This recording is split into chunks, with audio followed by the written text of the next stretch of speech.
Okay. I begin by acknowledging the traditional custodians on the lands on which we are gathered today and pay my respects to their elders past and present. I extend this respect to Aboriginal and Torres Strait Islander peoples here today. Welcome to the attendees of Central Safety Group March event. I'm Nan Austin, the President of the Central Safety Group. Just as a reminder before we start that these presentations you can actually earn continuing professional development points, 3 for attending each session. You get more if you actually do present a session. And we actually usually give you an annual statement at the end of each calendar year. So keep in mind that if you'd like to present as well as attending or even writing an article for our website, we welcome all our member input. So you can earn those CPD points. As CPD points, you may also be able to claim support from your employer for these activities, or at least claim it on your tax, so keep that one in mind. I would like to introduce Kevin Jones, who's the editor, SafetyAtWorkBlog. He really possibly doesn't need any introduction. Very active on LinkedIn and through the safety community at a number of presentations, workshops and conferences.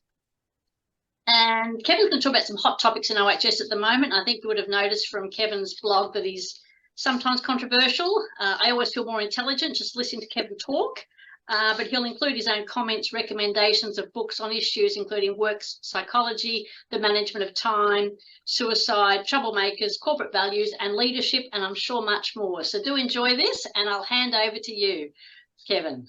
Well, thanks for the invitation.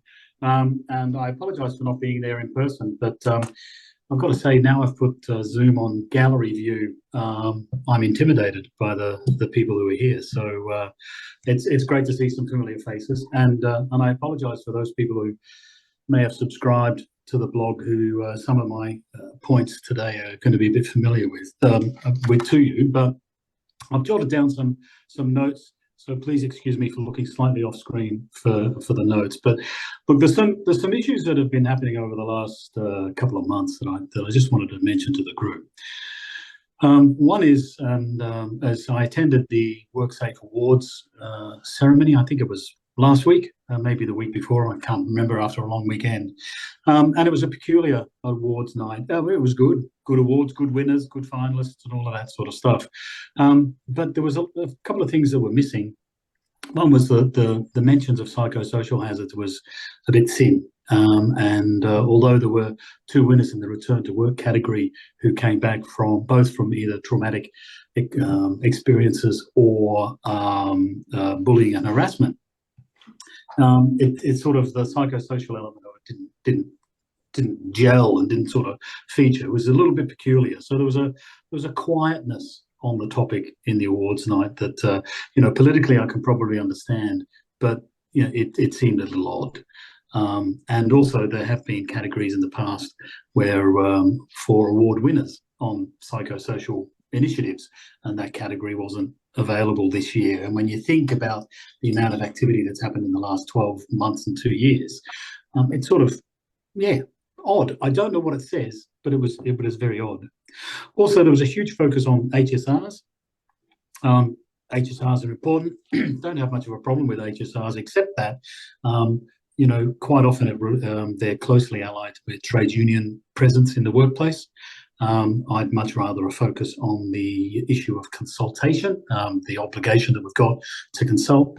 HSRs is one of the mechanisms for consulting, but I tend to think that at the moment it's being overemphasised, and we can all speculate on lots of reasons for that. But I think that given that I think we've got trade union membership is in the low teens or even below 10% in the community generally, you sort of have to wonder why we're still flogging the HSR as an effective one, and particularly the HSR elements in the OHS legislation is pre-fax and pre-internet and pre-mobile phones. I would have thought that there's a pretty good mechanism for consultation on OHS using modern tech and mechanisms like we're using today. So I find that a little bit odd. There's been some psychosocial and psychological guidelines been released recently from SafeWork and New South Wales and others. The New South Wales one was really informative, but it was so unattractive to read, and it was, you know, the concepts were very academic. I don't know why we continue to write to an audience of academics and policy people, and particularly on issues like psychosocial hazards, where everybody needs to get a handle on this sort of stuff and is trying to struggle at how do you prevent this stuff. Really odd. I think the official publications need a bit of action. And I've got to say that over the last 12 months or so, I think Safe Work Australia has picked up their game with they've got internal graphic designers and other things too. So their communications or their ability to have effective communications has picked up enormously there. But I think some of the state-based regulators are still struggling for that.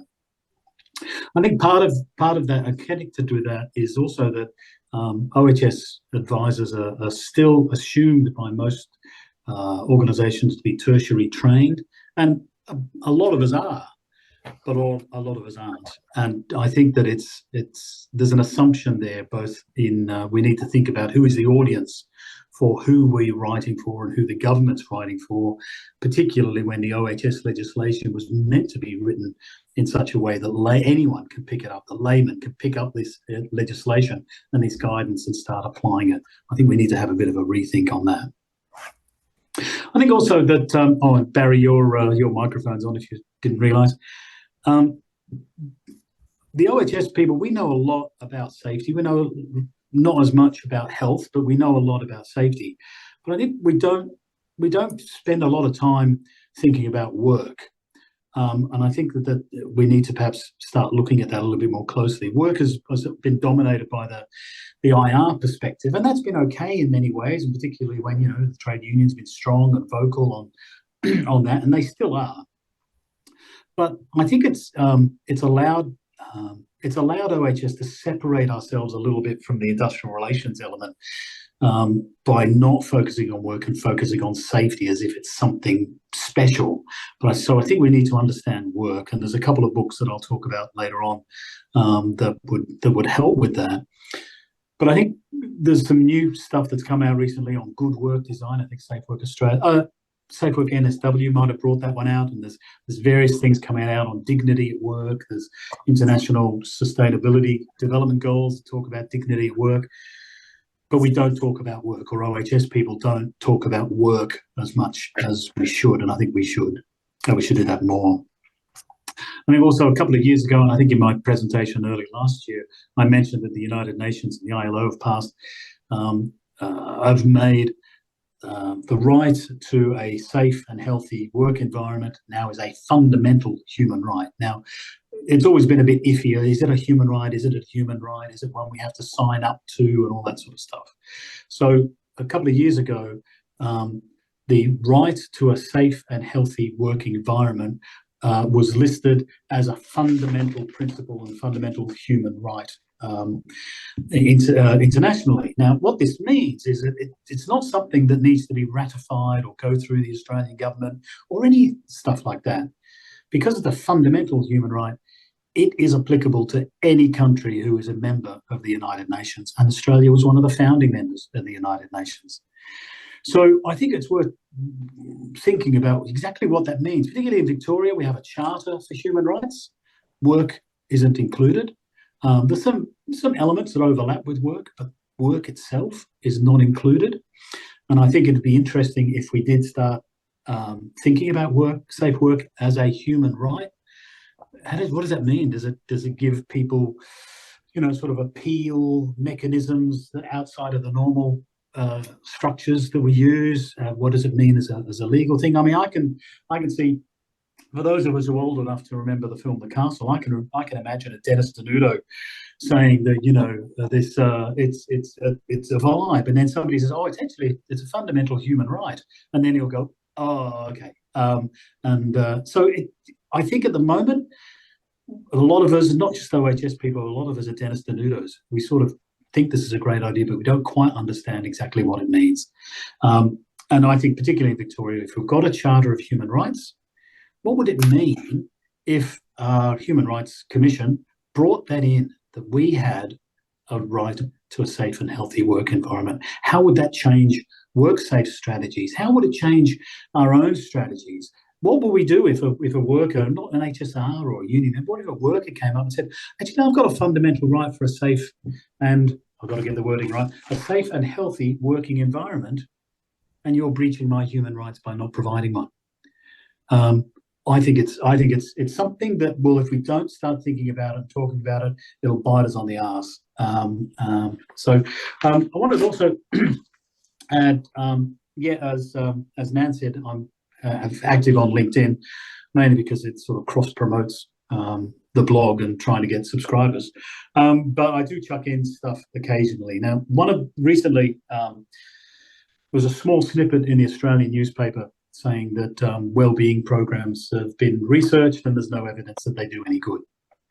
And that was only a snippet, it was a couple of paragraphs in the Australian. I thought, that's interesting, chuck it up on LinkedIn, stir the pot, see what we got. Well, it just went mad, and there was it was hugely popular.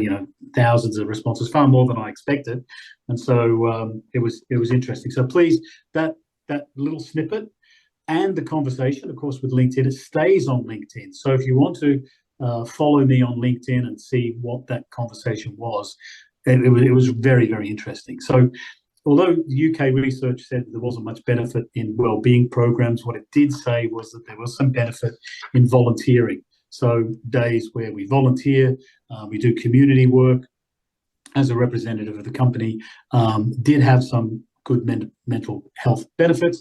Certainly, my experience with my own employer is it builds community. I get to talk to people who I've only ever seen on Zoom or Teams, and it really helps. And you're out of the office talking to these people, so you don't usually talk about work. So the LinkedIn post was enormously popular. Read a lot. It wasn't necessarily popular. I mean, the responses from the HR practitioners really sort of varied. They were from outraged to sort of grudging acceptance. The OHS people tended to sit back and sort of watch and support quietly, in terms of, I think they felt, look, we've known this forever. Now we've got some evidence, because we're all about evidence-based decision making. Suddenly this evidence it's like throwing a rock into the pond and watching the ripples. So the post is still online and still have a look at it. But I think what it illustrated was the conflict that is still there, a structural conflict and an attitudinal one between OHS and HR, particularly on the management of and prevention of psychosocial hazards. The OHS regulators are pumping out this guidance all the time, but it really doesn't help. There's no guidance on implementing this strategy or changing your work processes to prevent hazards. And they need to start having this discussion, because we don't all, it's assumptions. I know the audience we've got here. We know that it's job control. We know there's Steve's, there's all sorts of like 6 to 10 factors. We've known this from research for about 20 years. We know what causes job stress. We know what causes negative mental health in work. The thing is, the control measures, because we know what causes the problems, we also know what to fix. But the fix is so uncomfortable, so disruptive, and so challenging to employers and HR people and OHS and HSRs that it scared us off from making the changes that we need. The sad thing is when if Victoria brings in the psychosocial stuff here in our legislation, we're going to end up with a lot of people being non-compliant, or we're going to have an enormous number of arguments about, I'd like to, but it's not reasonably practicable to change the work practices to prevent hazards. So we're going to end up with this. I think it's going to be a fight, whether it's in the laws, whether it's the courts, or there's going to be a fight on this. And I think it's, we hear from lawyers all the time, we'll wait for the prosecutions, we'll wait for case law to clearly define what is and what isn't in the interpretation of the law. We can't wait that long. That's if there's a prosecution, and if there's a prosecution, that's a couple of years, and then the case can go on for months and months, and then it's just too long. So I think we need to, if it's a positive duty that we all have, and we will, I think it's a positive duty on the writers and the regulators of this sort of stuff to actually get on the front foot and say, this is what we reckon is going to happen, and this is what we reckon you need to do. Are we going to hold them to that and say, you told us? No, because at that time, it was our best guess. This is what we think is going to happen. And all of this needs to be refined as we go along. But I just think that the regulators need to be stepping up and having a good hard crack at it. Some of them are starting to do that, but not to the extent of things like small business, who I've talked to some small business operators, and they're shitting themselves about this. And the guidance that they're getting is still too airy-fairy for them to do it. So we have the guidance, we have that sort of information, we have the evidence, but we're not making that twist. I do sympathise with any company. I'm in a large company, and we're struggling just as much as anyone else on what does it mean, what do we do, what do we change, and why that is. And I'm not talking about my own company, but more generally, is that if our obligation is to prevent mental health at work, we must change the way we manage our people and the way we structure our work. I've got a point here, a question here about leadership. There's a shitload of books about leadership, some less so about safety leadership, but a lot about leadership.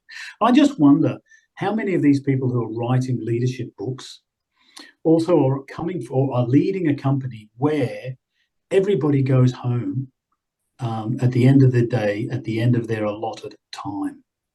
Or how many of these leaders are also sort of saying, well, no, it's got to lead from the top, and we've got to do this, we've got to do that. But they're still allowing their workers to work unpaid overtime and work on weekends without any pay or without any time in lieu and those sorts of things. I just wonder about that. So I think what we need to do is maybe make the leadership conversation a little, sounded like Kevin Rudd here, a little bit more granular. Is that okay? So what does that leadership actually mean? Because my perspective is that I'm here in a large company. I do my 8 hours a day. I come to work, start at 8. I leave at 4. Sometimes, I stay later if there's meetings. There's the flexibility. But I need to be able to lead by showing people that those people who are here before me and stay after me, that actually my working day is done. So as I'm leaving, I say, g'day, see you tomorrow. They sort of look up, and if they're quizzical, I say, yeah, I've done my 8 hours. It'll add up to the 40, and away we go. So I think the working hours, and it's a little bit of the element of tying it back to work, is that we sort of allow the conversation on work to be working hours, getting paid appropriately. I think the current government is sort of saying, well, our legislative changes are that if you work over, longer than your time, you should get paid for that time. And that's true, and that's how it should be. But in terms of OHS, we know that working overtime, even if you get paid, if you're working 60 hours a week, I think there's some UN status that says that anything longer than 53 hours a week is going to be generating mental illness and mental stress if it's sustained. So there's a benchmark. There's a 53-hour mark, I think it was, or 52. But so there is some evidence on that. And so if you let people continue to work over 60 hours, whether they're paid or not, I'm not sure that that's good leadership. I'm not sure you're compliant, and I don't think it would comply with our positive duties to prevent mental health at work. But you've seen a little bit of a hint of this in the kerfuffle earlier this year on right to disconnect. It sort of ties in a little bit with the fundamental right. We have lots of rights. And we're probably privileged in the number of rights we have. But just because we have a right doesn't mean that we use that right. There are going to be people who choose, yeah, look, I know that. I know I have the right to disconnect, but I choose not to. And the legislative changes and all that allow for that. It's not, it could also be that, somebody says, no, I'm going to turn off my phone on the weekend and leave my laptop at work, so I'll see you on Monday. What the right to disconnect stuff means is that we can't criticise that person, or we can't say, look, mate, you've got to take your phone home, you've got to be on call. Because if you do that, you don't respect their right to be disconnected. You are you are expected to be able to have an allowance, a sort of a remuneration arrangement that sort of says, okay, look, I'll take calls on the weekend, but it'll, I need to log the call and log the time because you suddenly turned me back onto work. And if I work, I am entitled to pay. So I think that's one of the reasons why we need to look at work. We need to look at working hours. And I think that's also one of the things that makes employers uncomfortable about the issue of mental health at work, is that if they have a duty, and they will have a duty to prevent something, they'll only be able to effectively prevent something if they actually change the way they do work. So there's that. Now, the other thing is, I've talked a little bit about well-being. I think that we're in a position of transition on the well-being things, and is that, how can I put it? There was something this morning that was put up on LinkedIn, is that there's well-being, there's psychosocial hazard experts sprouting up all over the place. Organizational psychologists are seeing opportunities now as workplaces become more overtly required to manage these hazards. And one of the comments I made back on somebody who talked about this was, I think we've seen this before, and for those who have been around for a while, when bullying and harassment came in over 20 years ago as something that was overtly workplace health and safety rather than something that was managed necessarily through HR, it changed the conversation about bullying, and it got the OHS regulator inspecting on this and coming into workplaces and being actively engaged with workplaces on this. And it caused enormous confusion for HR people in terms of, well, I thought we were always dealing with this and now the HSR is involved. What's going on? But we also saw a lot of bullying experts turned up at that time. People who'd focused on what the only bullying that was, recognised at the time as more school-place bullying. So we had psychologists who were experts in battling bullying and busting bullying at school levels, suddenly saying, oh, we can do the same thing in the workplace. Well, no. The relationship between the kids and the teachers is a fundamentally different relationship between workers and employers. There's a different relationship. There's a different duty of care. There's a different set of legislation on this. So I think that's a similar situation to what we're seeing with psychosocial hazards, where the well-being people have been talking about psychological hazards, psychological safety. Everybody was reading Amy Edmondson's book and thinking, oh, this is fantastic. And that was okay, but the focus was on the individual, that the individual needed to improve, or the individual needed to cope or needed to be more resilient.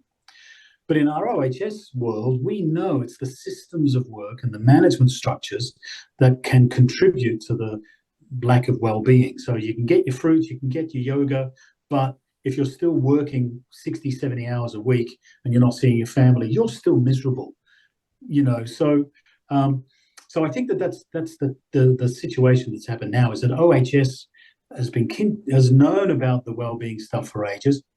We've dropped the ball, and we weren't able to have a voice or be powerful enough to balance up the conversations on well-being strategies, or even some of us would remember when, gyms were being installed in workplaces. I mean, in most workplaces, they disappeared pretty quickly because people weren't using the gym at work because the boss wouldn't give you time during the working day to use the gym. You had to do it after hours, but you also still had your 2-hour commute back to Truganina. I mean, why would you bother using the gym when you've reprioritized to your obligation to work and your obligation to family? So it was sort of an odd thing. And I think I'd use that as an example of sort of the trends that come in and out in well-being. But all the way through that, OHS was always about safe systems of work, the things that contributory factors to mental health. Well, now I think the legislation's given us a seat at the table, not just sitting off the shoulder of HR. And we need to be able to use our voice and sort of say, yeah, well, this is where we're at. So I've rabbited on for a little bit, and now I've got a little PowerPoint presentation Marina wanted me to show you about books. So I'm going to try to get back onto that. So please forgive me. Let me see how I go there. And if I share screen. Share screen. I hope this works. I'm more of a Teams person than a Zoom person. Can anybody see that? Yeah. Oh, good. Thanks, Kevin. Okay. Now, how do I go through it? There we go. So, some books. I always like to leave people with a selection of books so that that if you think I'm talking nonsense, you can actually have a look at some of the sources of the information that I'm talking from. So, new book come out, Troublemaking. Now, I think I've got a review of this coming out on the blog soon, but this attracted my attention because it didn't say trade union HSR members on the front. It was about organising your workplace. Now, Lydia Humes and Jane Woodcock are trade unionists and academics, so it ends up with a significant trade union structure and theme through it. But I think it is possible to read this book and sort of say, well, let's have a look at this in terms of how do I organise my workplace if I don't have a trade union representative? And to be honest, that's 90% of companies in Australia. So, and what this does is it gives you techniques on when to talk, when to consult, how to follow up, how to deal respectfully with people. But it also gives plenty of examples of, well, if you don't organise effectively, things fall over and you end up with pin notices and strikes and all sorts of things. So I think it's a really useful one. It's a paperback, so it's cheap, and it's well worth having a look at.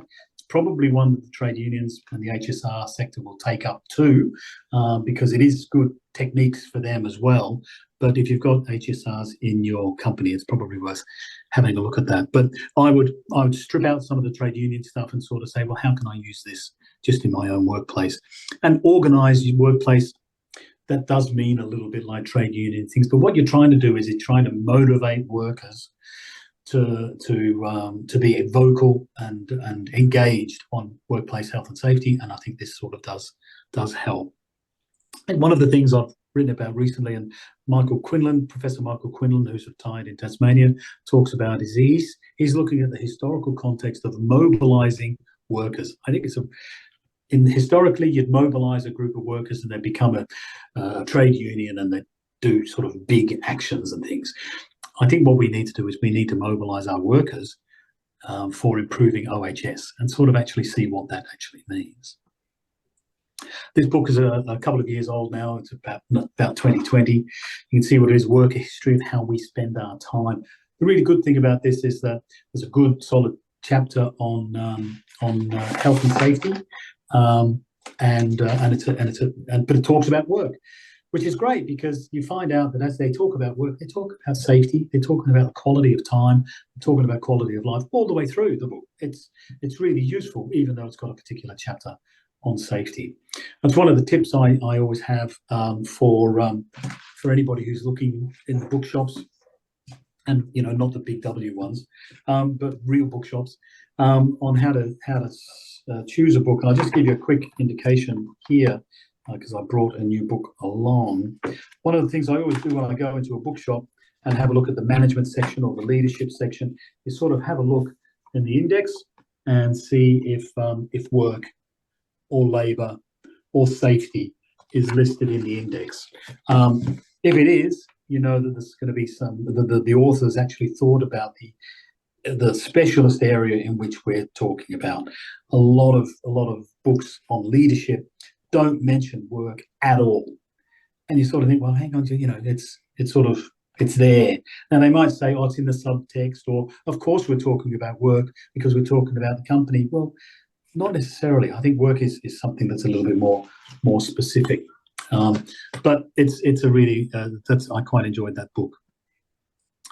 Now this one, The Gospel of Wellness, it sounds like something that Gwyneth Paltrow would sell with beads or a candle, but it's quite a well written book because Rena Raphael she's been sucked into wellness and well-being like lots of people have, but she actually starts analysing what she's been doing, what she's been told, how things fit in.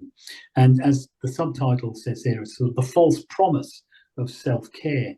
So she still is a supporter of well-being and lots of the techniques of wellness, but she casts a critical eye on what she's been doing. And it's not an academic book. It is something that is quite easy and to relate to, and it's quite a good book. I sort of quite like this one.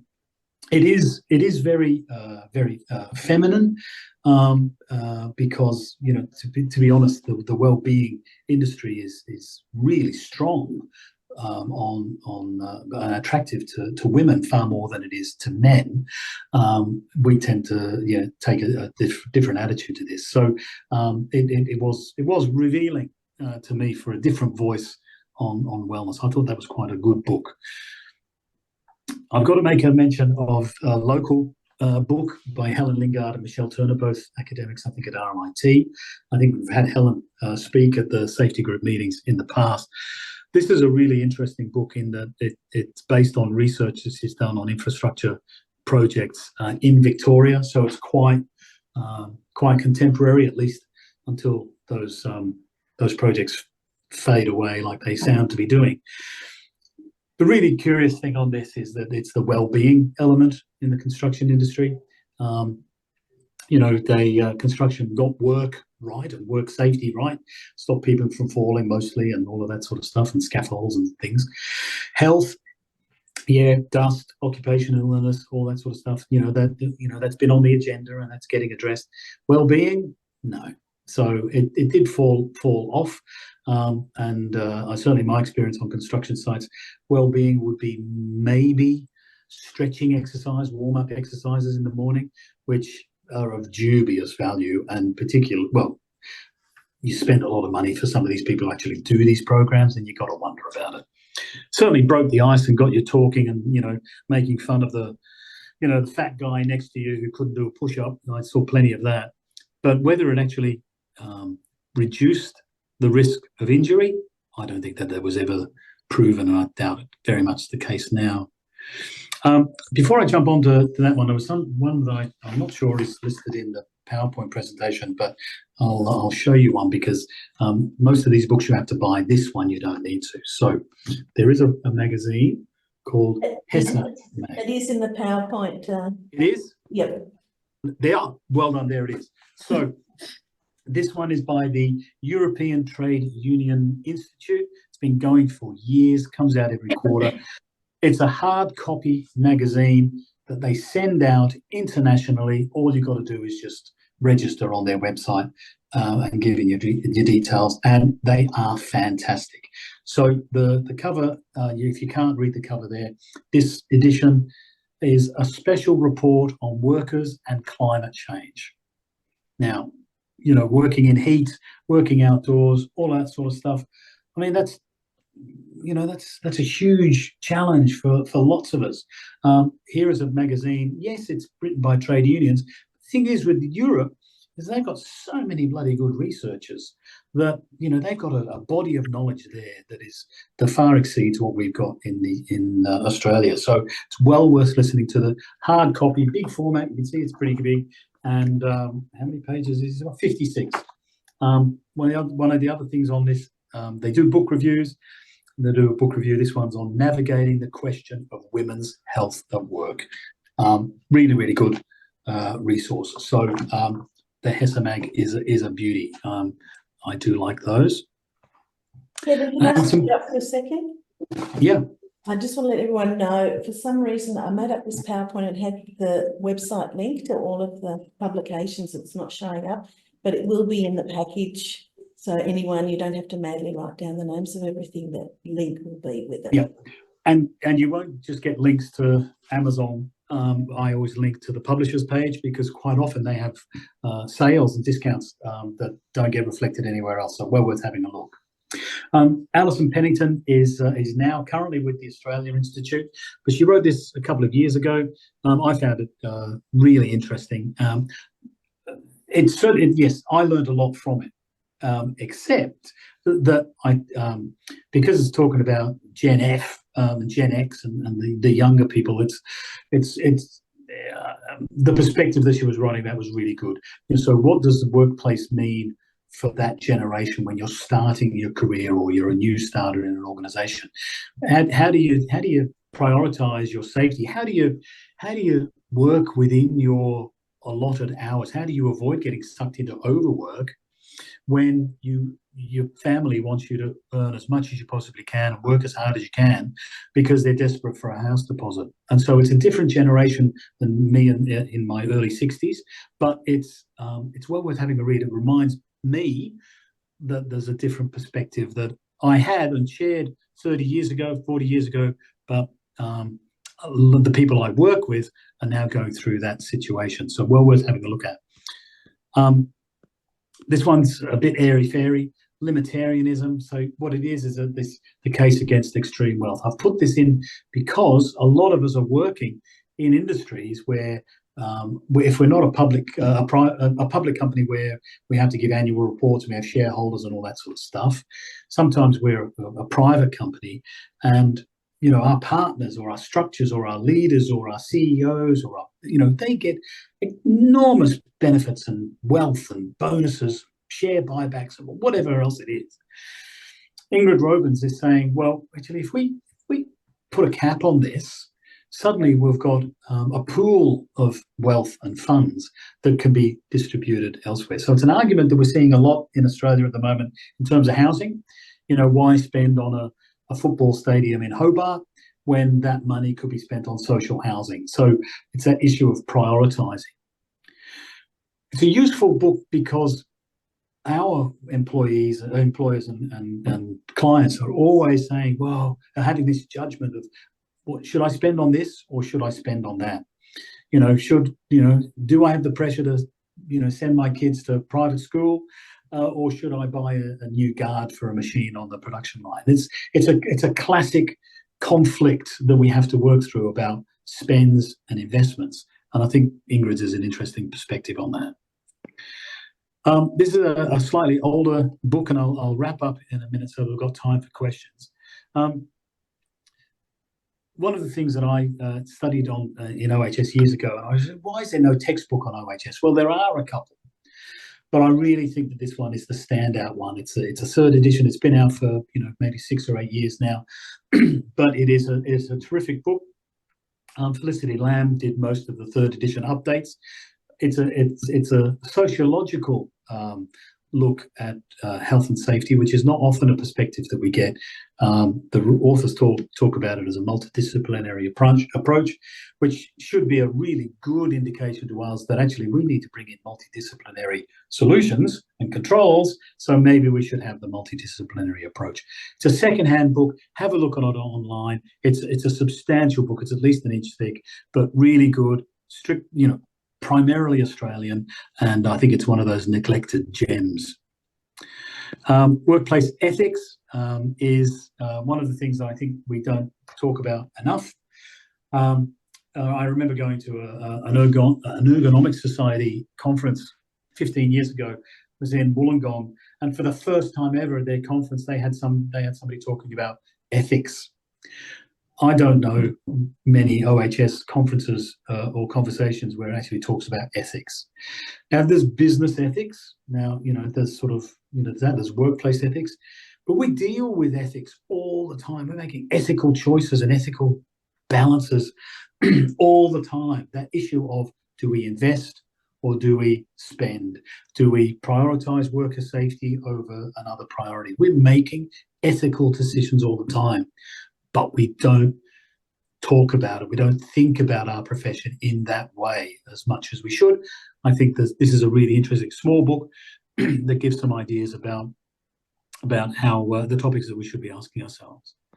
And this is the last one. OHS and the environment. Many of us are HSC managers or EHS managers. We've got environment on our books. It's not it's not an area of expertise for me, but particularly in the States, but also in Europe, they've gone with this thing called a Green New Deal, and it's looking at the climate, how we interact with the climate, our obligations in terms of a sustainable future. You can see here the subtitle is the Green New Deal and the future of work. So we're getting back onto work. what does it mean if we need to make environmental and climate change, amendments to how we live and how we work? What does that mean? I think there's anybody who's got E in their title or responsibility, don't get sucked into the Green New Deal concepts that are being argued in the US particularly, but the concepts. This is being reflected in international guidelines and obligations and sustainable development goals and a few other things. So it's really worth having a look at that. You can see it's edited by these guys. So it's different chapters, different authors, and that's quite often the best way to go. So that's a thank you. There's a link there, but you'll have these links already, and I'll just stop sharing my screen, and then I'll throw it open to. I can see the 3 things in a chat, but I'll just throw it over to Marina or Nan or anybody who has an issue they want to raise and a question they want to ask. Okay, thank you, Kevin, for that thought-provoking presentation, and I look forward to some members sharing their views, opinions, the diversity of opinion on our blog. It would be lovely to get some interaction going on some of these very, very important topics. Just before we do proceed to questions, I'd ask people to put their cameras on so we can see the colour of their eyes, and we're open to questions. I do have some myself. I'm not going to hog this because I know there's going to be some, you've said some fairly controversial topical things, so I should turn it over to questions if anybody has any.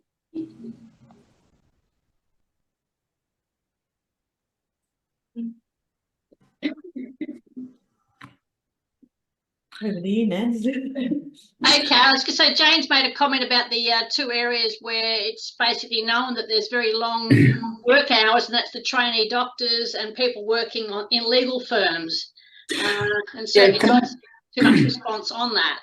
Yeah, this, the healthcare workers in the hospital section, that's a really tough one, and it does get a lot of attention for burnout, psychosocial issues and those sorts of things, and it's a difficult area to be in, but it is probably the area that's most rife for change. And there's things that there's a thing I've said in the past, that there's two ways of managing mental health at work, particularly this issue of overwork and long hours. You either employ more people or you de-scope the activity. You either reduce the need of what you can, or reduce what you can supply, or you provide an adequate amount of resources to do it. That's the conflict that we've got. That's what executives and managers are dealing with all the time. And then you've got the additional complication of, like hospitals, where you're not necessarily masters of your own income. I chuck in local government as well. They'll often say, we've only got limited funds, we can't do everything. Well, no, you can't. But what we want you to do is start actually thinking a bit more seriously about prioritising safety rather than some of the other things. It is an enormous challenge for business, and the health sector is really difficult in this, and I don't envy anybody who works in that. I know we've got some speakers today on that, some guests today, and some people in the group. The other thing is, I always, and I don't mean funny in a ha-ha way, it always amazes me when law firms really don't comply with their OHS legislation obligations, yet you'd think that they know about it. So the exploitation of workers and article clerks and all that sort of stuff in law firms is notorious, and it's become, outed on this in the last few years.